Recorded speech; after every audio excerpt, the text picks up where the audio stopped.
প্রিয় শিক্ষার্থী, আসসালামু আলাইকুম। আশা করি তোমরা সবাই স্বাস্থ্যবিধি মেনে, সরকারি বিধিনিষেধ মেনে বাসায় অবস্থান করছো এবং ভালো আছো। আজকে তোমাদের সাথে আমি আইসিটির প্রথম অধ্যায়ের দুটি বিষয় নিয়ে আলোচনা করব। তোমরা চিত্রের মধ্যে দেখতে পাচ্ছ যে ডান পাশের চিত্রে যে বিষয়টি দেখা যাচ্ছে এটা তোমরা সবাই বুঝতে পারতেছো, এটা একটা রোবটের ছবি। আর বাম পাশে যে চিত্রটি দেখতে পাচ্ছ সেখানে দেখতে পাচ্ছ যে একজন ব্যক্তির ঘাড়ে যে আঁচিল হয়েছে একটা বিশেষ যন্ত্রের মাধ্যমে, একটা বিশেষ প্রক্রিয়ায় সেই আঁচিলের চিকিৎসা করা হচ্ছে। এটা এমন এক ধরনের পদ্ধতি, কোনো রকম কাটা ছেঁড়া না করে, রক্তপাত না করে এই আঁচিলের চিকিৎসা করা হয়। তাহলে আজকে আমরা এই চিকিৎসা পদ্ধতি সম্পর্কে জানব। এই চিকিৎসা পদ্ধতির নাম হচ্ছে ক্রায়োসার্জারি। আর ডান পাশের চিত্রে তোমরা দেখতে পাচ্ছ রোবট, যেটা হচ্ছে রোবোটিক্স। তো প্রিয় শিক্ষার্থীরা, তাহলে আজকে আমাদের শিক্ষণফল হচ্ছে দুইটি, একটি হচ্ছে রোবোটিক্স আর একটি হচ্ছে ক্রায়োসার্জারি। রোবট শব্দটি থেকেই রোবোটিক্স শব্দটি এসেছে। প্রথমে আমরা জানব রোবোটিক্স বলতে কি বোঝায়। টেকনোলজির যে শাখায় রোবটের নকশা, গঠন ও কাজ সম্পর্কে আলোচনা করা হয় সেই শাখাকেই বলা হয় রোবোটিক্স। আর রোবট হচ্ছে কম্পিউটার নিয়ন্ত্রিত একটি বিশেষ যন্ত্র। রোবটের মধ্যে আর্টিফিশিয়াল ইন্টেলিজেন্সি অর্থাৎ কৃত্রিম বুদ্ধিমত্তা প্রয়োগ করা হয়।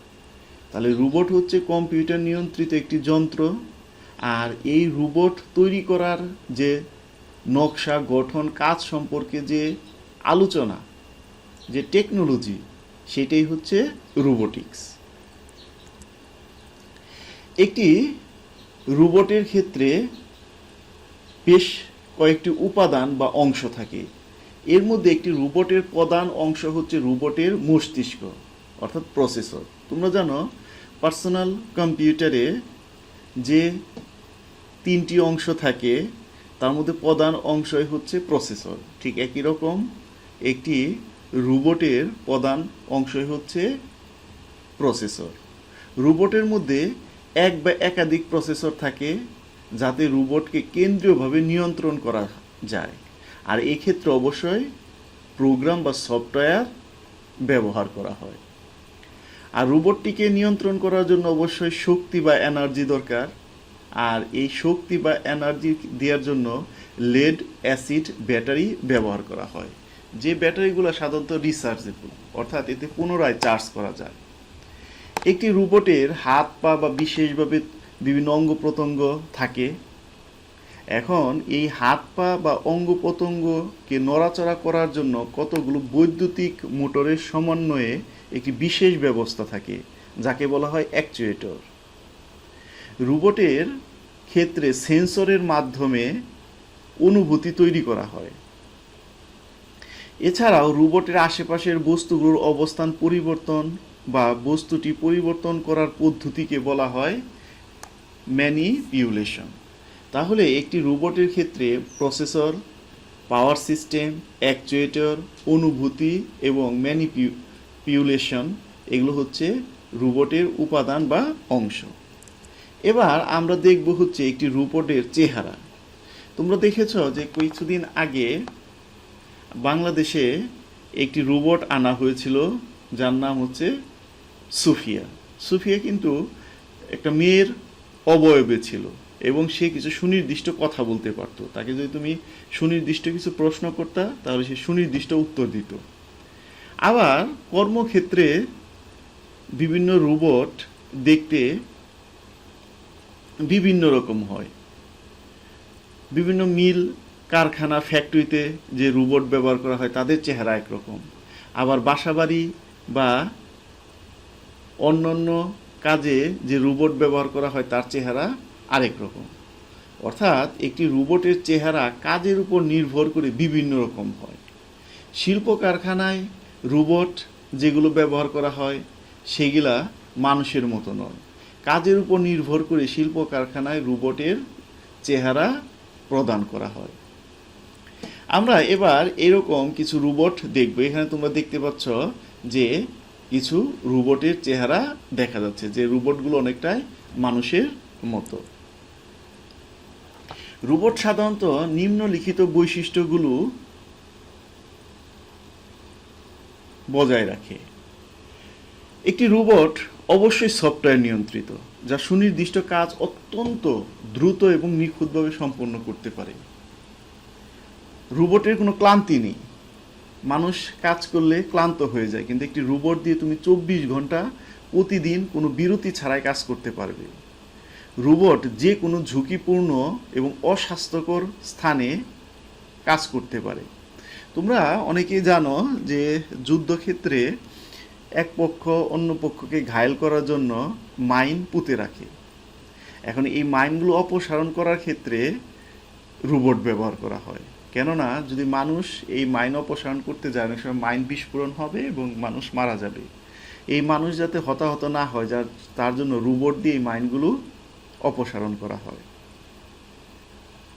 এরকম ঝুঁকিপূর্ণ অনেক কাজে রোবট ব্যবহার করা হয়। রোবট কখনো বিরক্ত হয় না এবং কাজকে ঘৃণা করতে পারে না। আমরা অনেকে আছি নিম্ন কাজ বা একটু খারাপ কাজকে ঘৃণা করি, কিন্তু রোবট কখনো কোনো কাজকে ঘৃণা করে না। দূর থেকে লেজার রশ্মির সাহায্যে রোবট নিয়ন্ত্রণ করা যায়। একটি রোবট ঘুরতে পারে এবং স্থানান্তরিত হতে পারে। কাজে এই যে বৈশিষ্ট্যগুলো বললাম, এগুলাই হচ্ছে রোবটের বৈশিষ্ট্য।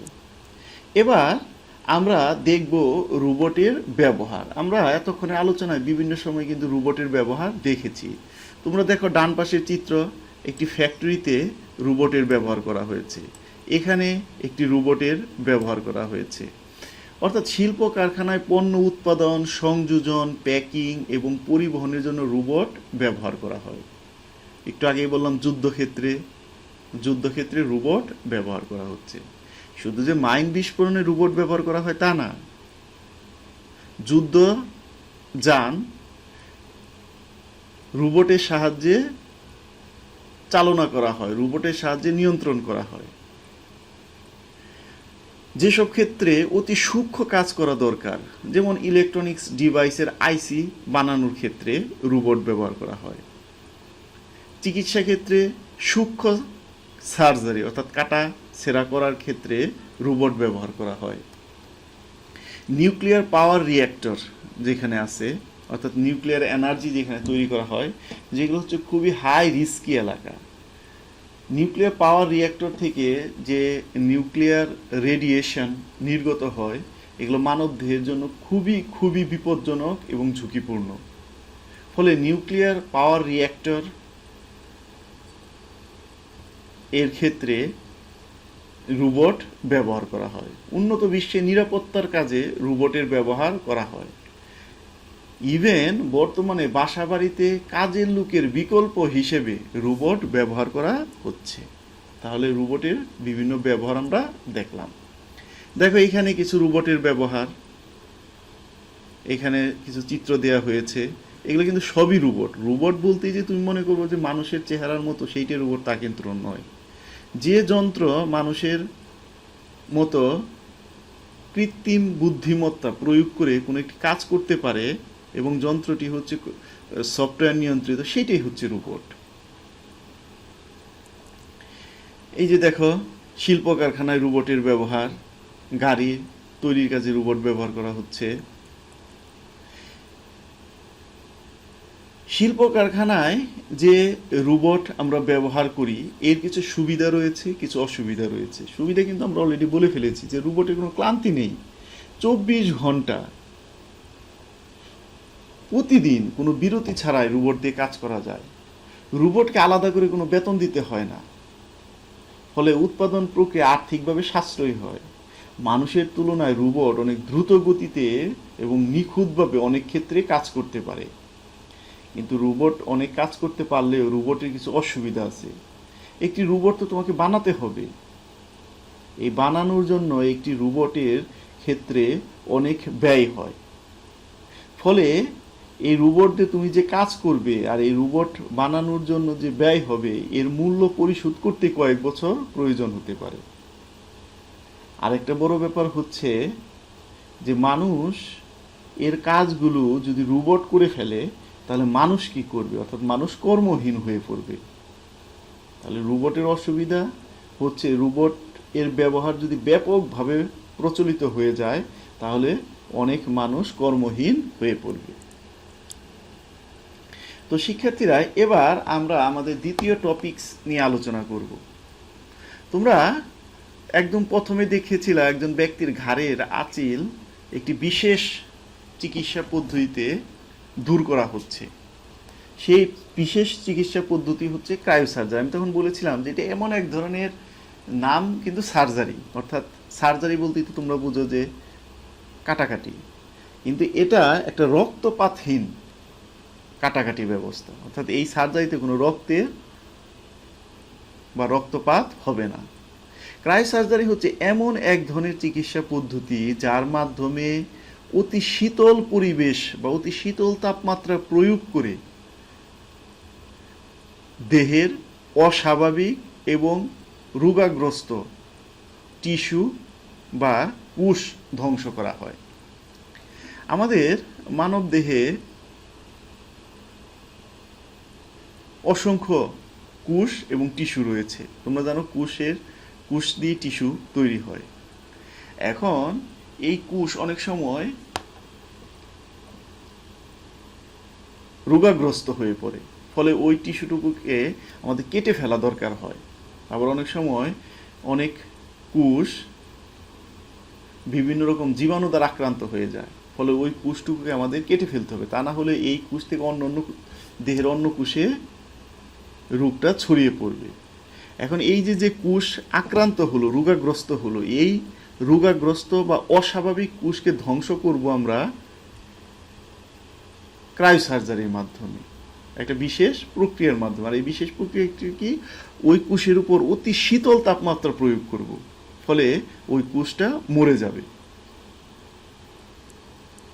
আর এই যে পদ্ধতি, অর্থাৎ অস্বাভাবিক এবং রোগাগ্রস্ত কোষটাকে ধ্বংস করার যে পদ্ধতি অতি শীতল তাপমাত্রায়, এই পদ্ধতিটিকে বলা হয় ক্রায়োসার্জারি। ক্রায়োসার্জারিতে সাধারণত রোগাগ্রস্ত কোষকে মেরে ফেলার জন্য বা নিয়ন্ত্রণ করার জন্য ক্ষেত্র বিশেষে -120°C তাপমাত্রা থেকে -165°C তাপমাত্রা আনা হয়। তোমরা নিশ্চয়ই বুঝতেছো যে -120°C তাপমাত্রা কত নিম্ন তাপমাত্রা। শীতকালে বাংলাদেশে সাধারণত যখন প্রচণ্ড শীত পড়ে উত্তরবঙ্গে, তখন দেখা যায় যে 6°-7°C তাপমাত্রা সৃষ্টি হয়। তখনই অসংখ্য মানুষ আমরা শুনি যে শীতে মারা গেছে। তাহলে 6°-7°তেই আমরা একেবারে কাবু হয়ে যাই। তাহলে সেইখানে হচ্ছে -120°। তবে এটা কিন্তু নির্ভর করে ওই রোগাগ্রস্ত কোষ বা টিস্যুর উপর। সবসময় যে 120° প্রয়োগ করা হবে তা কিন্তু নয়।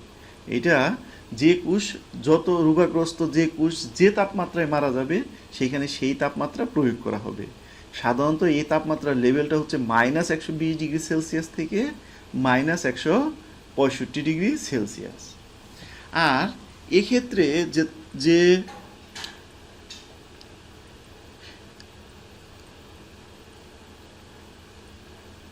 কেমিক্যাল ব্যবহার করা হয় সেটি হচ্ছে কার্বন ডাই অক্সাইড ব্যবহার করা হয় অনেক সময় তরল কার্বন ডাই অক্সাইড ব্যবহার করা হয়, অনেক সময় তরল অক্সিজেন ব্যবহার করা হয়, তরল নাইট্রোজেন ব্যবহার করা হয়, তরল নাইট্রাস অক্সাইড ব্যবহার করা হয়, তরল আর্গন ব্যবহার করা হয়, ইথাইল ক্লোরাইড ব্যবহার করা হয়, ডাইমিথাইল ব্যবহার করা হয়, ইথার প্রোপেন ব্যবহার করা হয়, ফ্লুরিনেটেড হাইড্রোজেন ব্যবহার করা হয়। এই নামগুলো কিন্তু তোমাদের মুখস্থ করতে হবে, এগুলো এমসিকিউতে আসবে যে ক্রায়োসার্জারির ক্ষেত্রে নিম্নের কোন গ্যাস বা নিম্নের কোন কেমিক্যাল ব্যবহার করা হয়।